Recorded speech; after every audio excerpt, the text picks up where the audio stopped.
ఓం నమో భగవతే వాసుదేవాయ. శ్రీ విష్ణు సహస్రనామ స్తోత్రంలోని 51వ శ్లోకంలో శ్రీ మహావిష్ణువు 11 నామాలతో కీర్తించబడ్డాడు.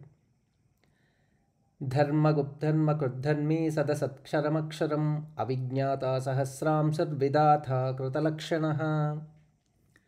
ధర్మగుప్ ధారణాధర్మ అనుటచే ధరించబడునది ధర్మంగా చెప్పబడింది. ఈ విశ్వంలో ప్రతి చర్యాచరణకు దేశ కాలమానములను అనుసరించి నియమ నిబంధనలున్నాయి. వేద ప్రమాణముల చేత అనుసరించి చేయు కర్మలనే ధర్మములుగా కీర్తించబడినవి. అనగా వేద ప్రామాణికంగా నిర్దేశించిన కర్మలను ధర్మములుగా చెప్పబడ్డాయి. విశ్వమంతటినీ నడిపించు శాశ్వత నియమావళియే విశ్వధర్మములని మహర్షుల వాక్కు. విశ్వమునకు మూలం సత్యం. దీనినే శృతులు సత్యం వద ధర్మం చర అని ప్రకటించాయి. సత్యమైన మాట, సత్యంతో కూడిన ఆచరణే విశ్వకళ్యాణదాయకం. ఈ రీతిలో సత్య ధర్మాలను చక్కగా తెలిసి వేద శాస్త్ర ప్రమాణములను అతిక్రమించక ఆచరించు కార్యాచరణే ధర్మగోప్య కర్మ. అదియే ధర్మాచరణం. గోప్యం లేక గుప్తం అనగా శాస్త్ర ప్రమాణములను తన యందు దాచి ఆచరణలో ప్రకటించటమే ధర్మగుప్తం. ఈ రీతిగా విశ్వమంతటినీ నడిపించే శ్రీ మహావిష్ణువు ధర్మగోప్యుడు. రామో విగ్రహవాన్ ధర్మ అని శ్రీరామమూర్తియే నిదర్శనం. తదుపరి నామం ధర్మకృత్. ధర్మగుప్ ధర్మకృత్. ధర్మమును కృత్ అనగా ఆచరించువాడు ధర్మకృత్. కృతం జ్ఞానమనేన అను శబ్దార్థమును అనుసరించి ధర్మము యొక్క స్వరూప స్వభావములను చక్కగా వివేచించి ఆచరించుట అన్నదే ధర్మాచరణలోని మర్మం. కారణం ధర్మస్వరూపం అనేది అమోఘం. దేశ కాలమానములను బట్టి స్వరూప స్వభావములందు మార్పు చెందుతూ ఉంటాయి. ఒకప్పటి ధర్మం మరొకప్పటి ధర్మం కాకపోవచ్చు. కుమారుడుగా ఆచరించే ధర్మం వేరు, తండ్రిగా అనుసరించదగ్గ ధర్మం వేరు. ఇంటిలో ఆచరించే ధర్మం వేరు, ఇంటి బయట ఆచరించే ధర్మం వేరు. కావున ధర్మ వివేచన మిక్కిలి సూక్ష్మమైనదని మహర్షుల మాట. ఈ రీతిగా చక్కగా ధర్మమును వివేచించి ఆచరించుటే ధర్మకృత్. అంతేగాక ధర్మానుబంధమే వస్తువు కన్నా మన్నన.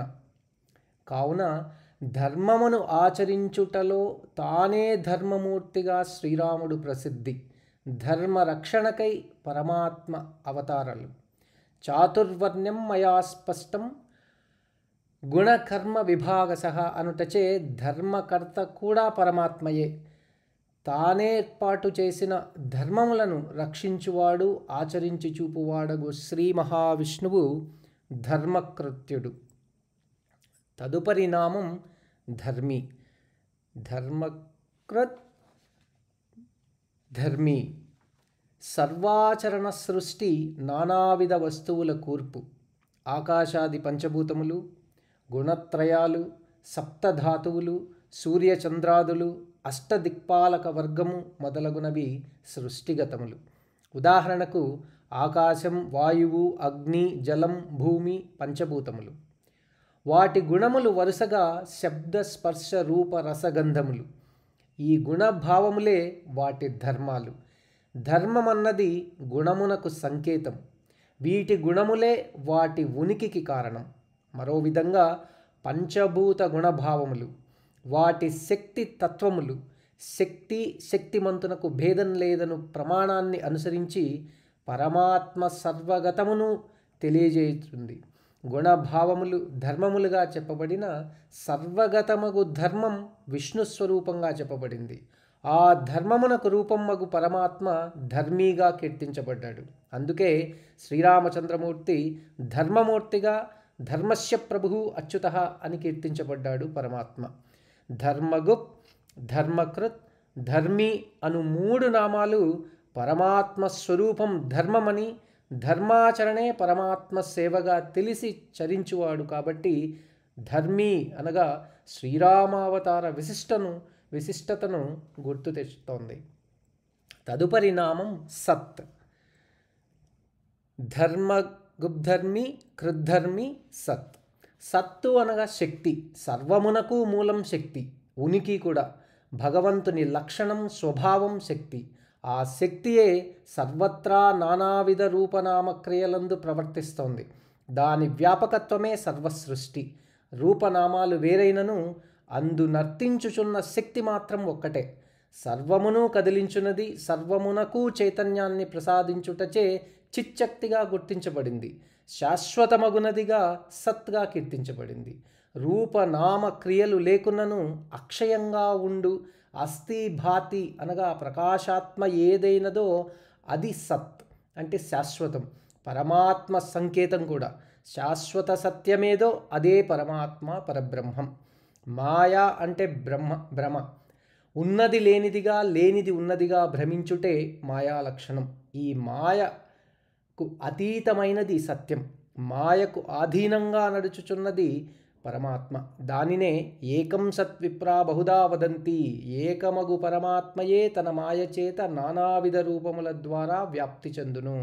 అదే విశ్వం. కావున పరమాత్మయే సత్యస్వరూపుడు, సత్యనారాయణుడు. అందుకే సత్ అని పిలువబడ్డాడు. అసత్. తదుపరి నామం అసత్. అస్థి, భాతి, ప్రియం, రూపం, నామం అను 5 లక్షణాలు పరమాత్మ లక్షణాలుగా చెప్పబడ్డాయి. వీనిలో మొదటి 3 లక్షణాలు శుద్ధ సత్వ పరబ్రహ్మ లక్షణాలు. అదే సచ్చిదానంద రూపం. రూపం, నామం అన్నవి జగత్ లక్షణాలు.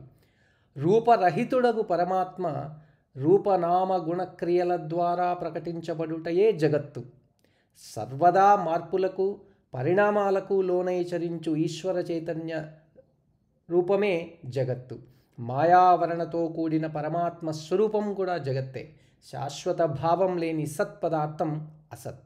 పంచభూతములు 5, వాటి తత్వాలు 5, వాటితో ఏర్పడిన జ్ఞానేంద్రియాలు 5, కర్మేంద్రియాలు 5, మనస్సు, బుద్ధి, చిత్తం, అహంకారం అన్నవి 4. ఇవన్నీ వెరసి 24 తత్వాలు అంటే 24 తత్వాలు. ఈ మాయావరణలుగా గుణత్రయం, సత్వం, రజం, తమం, సంచితం, ఆగామి, ప్రారబ్ధ కర్మత్రయం, మమతాహంకారముల సమిష్టి రూపం మాయగా చెప్పబడింది. అదే జగత్తు కూడా, శరీరం కూడా. ఈ జగత్తును కారణంగాను సాధనంగాను చేసుకుని ప్రవర్తించువాడు పరమాత్మ సత్. అది లేని నాడీ జగత్తంతయు అసత్తే. ఇదియే శంకరుని బ్రహ్మసత్యం జగన్మిథ్య. కార్యోపాధిరయం జీవ కారణోపాధిరీశ్వర అను శృతిని అనుసరించి కార్యమునకు ఉపాధి చైతన్యం, కార్యమునకు మూలమైనది కారణం, దానికి ఉపాధి జీవుడు. జీవుడు చైతన్యం యొక్క ప్రతిబింబమే కానీ మరొకటి కాదు. మాయతో కూడి అసత్తుగాను, మాయను వీడి సత్తుగాను ప్రకాశించు శ్రీ మహావిష్ణువే అసత్ స్వభావుడు. తదుపరి నామం క్షరం. క్షణం అనగా క్షణక్షణమును మార్పును సంతరించుకొనుట. క్షరతి, సంచలతీతి, గమనశీలతీతి జగత్ అన్నది జగద్భావన. కదులుట, మార్పులను సంతరించుకొనుచున్నదో అదే జగత్తు. జగత్తులోని ప్రతి వస్తువు కూడా పరిణామం చెందేదే. రాత్రి, పగలు, బాల్య, యవ్వన, కౌమార, వార్ధక్యాలు, బీజం, మొలక, మొక్క, వృక్షం, కాయలు, మాసం, ఋతువు, అయనం, సంవత్సరాదులు జగత్తునందు కనిపించు పరిణామాలు, మార్పులు. ఉదాహరణకు పసితనం నుండి బాల్యం చేరునప్పుడు పసితనం పూర్తిగా మరుగున పడిపోతోంది. దానినే క్షరమని గుర్తించారు మహర్షులు. క్షరమగు వాటి యందు నిగూఢంగా వ్యాపించిన పరమాత్మ చైతన్యమే అక్షరం. క్షరం అన్నది పరిణామశీలంగా గల జగత్తు. చైతన్యం లేని స్థాయిలో జగత్తు శవం, కళేబరం, మిథ్య, అదే జగన్మిథ్య. తదుపరి నామం అక్షరం. క్షరం అనగా మార్పు, పరిణామం. మార్పును కానీ పరిణామం కానీ లేనిది అక్షరం. ఓమిత్యేక అక్షరం బ్రహ్మ, సత్యం జ్ఞానమనంతం బ్రహ్మను అనుసరించి నాశరహితం అనంతమైన జ్ఞానస్వరూపమే పరమాత్మ, పరబ్రహ్మ. నిత్యమైనది, శాశ్వతమైనది కూడా. ద్వావిమౌ పురుషాలోకే క్షరశ్చాక్షర ఏవ చ, అక్షరస్సర్వాణి భూతాని కూటస్థోక్షర ఉచ్యతే అన్నది మహర్షుల వాక్కు. సర్వభూతములందు చైతన్యంగా వ్యాపించిన ఆత్మస్వరూప పరమాత్మయే పరమపురుషుడు. స్త్రీ పుంభావములు లేనివాడు. శరీరములతో తాదాత్మత చెంది ప్రకాశించు జీవ చైతన్యం క్షరమని, జగత్తునందు తాదాత్మ్యత చెంది నను తన సహజత్వాన్ని దూరంగాని ఈశ్వర చైతన్యమే నాశరహితం, అదే అక్షరం. అనగా జగత్తునందు జీవభావంతో ప్రవర్తించు పరమాత్మయే జీవభావము నుండి వేరైన పరమాత్మయే అక్షరుడు. దీని భావమే సోహం భావన. జగద్రూపమగు పరమాత్మ క్షరుడు, జగద్భావన వీడిన పరమాత్మ అక్షరుడు. ఈ భావమే తత్వసీ భావన. దీనికి నిదర్శనం సముద్రం, కెరటాలు. ఈ రెండు పలుకుబడులు వేరైనను పదార్థం ఒకటే కదా. తదుపరి నామం అవిజ్ఞాత. కృబ్ధర్మి సదసక్షరమక్షరం అవిజ్ఞాత. విజ్ఞాతం అనగా తెలియబడునది, తెలియుటకు లేదా తెలిసికొనుటకు సాధ్యం కానిది అవిజ్ఞాతం. వాక్కుకు మనస్సుకు అందనిది పరమాత్మతత్వం. ఆ పరమాత్ముడే అవిజ్ఞాతుడు.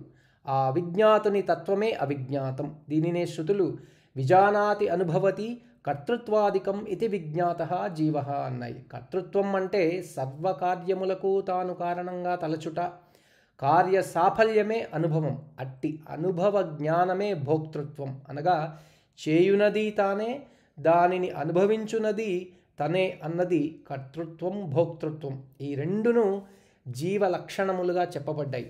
మాయావరణతో కూడిన పరమాత్మయే జీవుడు. కర్మానుసారంగా కలిగినది ఈ జన్మ. అట్టి కర్మానుచరణకు తగిన సాధనమే ఈ శరీరం.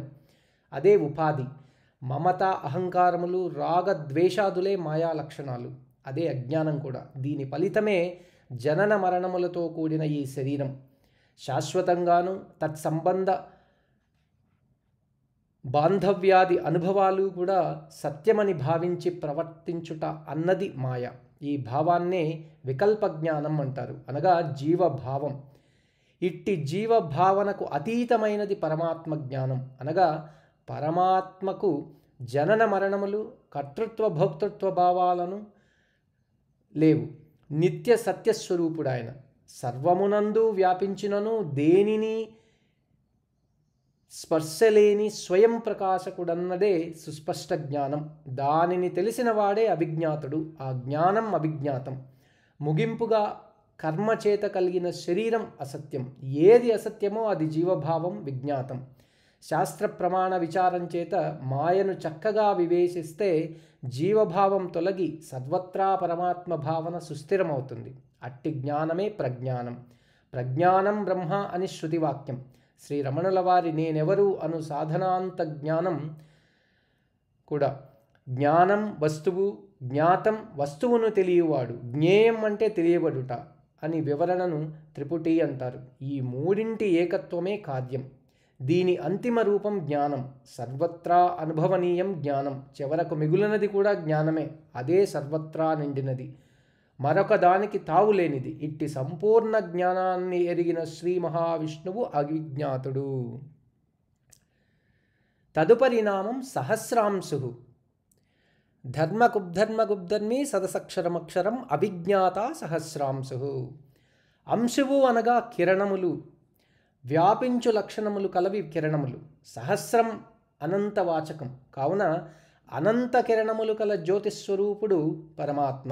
దీనినే గీతాచార్యుడు యదాదిత్యగతం తేజ తత్తేజో విద్ధి మామకం అని సెలవిచ్చారు. అంతేకాకుండా న తత్ర సూర్యో భాతి న చంద్రతారకం నేమా విద్యుతో భాంతి కుతోయగ్ని త్వమేవ భాంతమనుభాతి సర్వం తస్య భాసా సర్వమిదం విభాతి అని కఠోపనిషత్తును అనుసరించి సూర్య చంద్రాగ్ని సమస్త విశ్వమును ప్రకాశింపజేయు పరమాత్మ స్వయం ప్రకాశకుడు, జ్యోతిస్వరూపుడు. వానినే ఆదిత్యునిగా కీర్తించారు మహర్షులు. వాని ప్రకాశం సర్వవ్యాపకం. పరమాత్మ జ్ఞానమునకు సంకేతం ఈ ప్రకాశం. ఆదిత్యుడు ప్రకాశవంతుడేగాక శక్తిమంతుడు, శక్తి ప్రదాత కూడా. పరమాత్మ ప్రకాశక శక్తి సర్వమయం, సర్వమయ భావనయే అనంతం. కావున పరమాత్మ శ్రీ మహావిష్ణువు సహస్రాంశుడు. తదుపరి నామం విధాతః. ధర్మకుబ్ధర్మకుబ్ధర్మి సదసక్షరమక్షరం అవిజ్ఞాత సహస్రాంశుర్విధాత. సర్వజీవుల కర్మలను చక్కగా తెలిసి ఆ కర్మానుభవమునకు తగిన శరీరములను ధరింపజేయువాడు విధాత, సృష్టికర్త. అంతేకాక కర్మానుభవమునకు సరిపడు జీవ విధానం నొసగి పోషించువాడు కూడా పరమాత్మ. అనగా విశ్వగత జీవ నియమములను ఏర్పాటు చేయువాడు పరమాత్మ. తాను ఏర్పాటు చేసిన నియమములందు ప్రవర్తింపజేయు పరమాత్మయే విధాత. అంతేగాక విశ్వాధార శక్తులను ధరించుట విశ్వనియామకుడు పరమాత్మ. దీనినే శ్రీ లలితా సహస్రం ఆ బ్రహ్మకీట జనని వర్ణాశ్రమ విధాయిని నిజాజ్ఞా రూప నిగమ పుణ్యాపుణ్య ఫలప్రద అన్నది. అంటే సృష్టికర్త పోషకుడగు శ్రీ మహావిష్ణువే విధాత. సృష్టి విధి విధానములను చక్కగా తెలిసి ప్రవర్తింపజేయువాడు కాబట్టి ఆయన విధాతగా పిలువబడ్డాడు.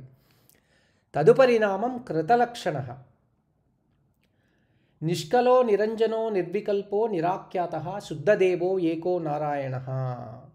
రూపనామ క్రియలు గాని ఎటువంటి మాయావరణములు లేనివాడు నిత్య శుద్ధుడు పరమాత్మ. వాస్తవమును పరమాత్మ అనంత చైతన్య తత్వం, సర్వస్వతంత్రతా లక్షణం కలవాడు. ఏకం సత్ విప్రా బహుదా వదంతి అజాయమానో బహుదా విజాయతే అని శృతి వాక్యాన్ని అనుసరించి అనేక రూపనామక్రియలుగా వ్యక్తమగుచున్నాడు పరమాత్మ. దీనికి కారణం ఉపాసకానాం బ్రహ్మణో రూపకల్పన. ఉపాసనా నిమిత్తం పరమాత్మ రూప ప్రకటన. ఒక్కొక్క రూపమునకు కారణం సహజమైనది. ధర్మరక్షణ సాధురక్షణ పరమాత్మ సహజ ధర్మం. యదా యదా హి ధర్మస్య గ్లానిర్భవతి భారత అభ్యుత్థానమ ధర్మస్య తదాత్మానం సృజామ్యహం. ఈ రీతిగా పరమాత్మ తానుగా గ్రహించిన రూపనామాలన్నీ కల్పితములే. ఏ నామం కానీ రూపం కానీ శాశ్వతం కాదు. వేదాలను రక్షించదలిచాడు, మీనమైనాడు. భూమిని ఉద్ధరించుటకు వరాహమయ్యాడు. ప్రహ్లాదుని కాపాడుటకు నారసింహుడయ్యాడు. అమృతోత్పాదనలో కూర్మమయ్యాడు. పంపకంలో మోహిని రూపం గ్రహించాడు. నటుడు సందర్భానుసారంగా ఆయా వేషభాషలను పొందినను తన సహజత్వాన్ని దూరం కాడు. అదే రీతిలో పరమాత్మ లక్షణములు కల్పనలు కృతకాలు కూడా. అదేవిధంగా పరమాత్మ వేద శాస్త్రస్వరూపుడు. వేదాః శాస్త్రాన్ని విజ్ఞానం ఏతత్సర్వం జనార్దనాత్ ఆచారః ప్రభురచ్యుతః. ఈ రీతిలో సాధురక్షణ, ధర్మ పరిరక్షణ, శాస్త్ర స్వరూపుడు, ఆచార్యవంతం వంటి వేళ విభిన్న లక్షణం ప్రవర్తనలందు ప్రవర్తించువాడు పరమాత్మ. దేనియందు అంటక ఉండు పరమాత్మ శుద్ధుడు. సృష్టిగత కార్యకారణములందు అంతర్లీనమే ఏ శరీర భావన లేక ప్రకాశించు పరమాత్మ. ఈ లక్షణములన్నీ కల్పించబడ్డవే. కల్పించబడ్డది ప్రతి లక్షణం. చేతనలు కూడా కల్పితములు. దీనినే కృతలక్షణంగా కీర్తించబడింది. చేసిన దాని లక్షణం రూపొందుతుంది. దీనినే శంకరులు సజాతీయ విజాతీయ వ్యవచ్ఛేదకం లక్షణం సర్వభావానాం కృతం అనేన ఇది కృతలక్షణ అని వివరించారు. ఈ రీతిగా అనంత లక్షణములందు కార్యములందు మమేకం చెందిన ఈశ్వర చైతన్యమే కృతలక్షణ. ధర్మకుబ్ధర్మకుబ్ధర్మి సదసక్షరమక్షరం అవిజ్ఞాత సహస్రాంశర్ విధాత కృతలక్షణ.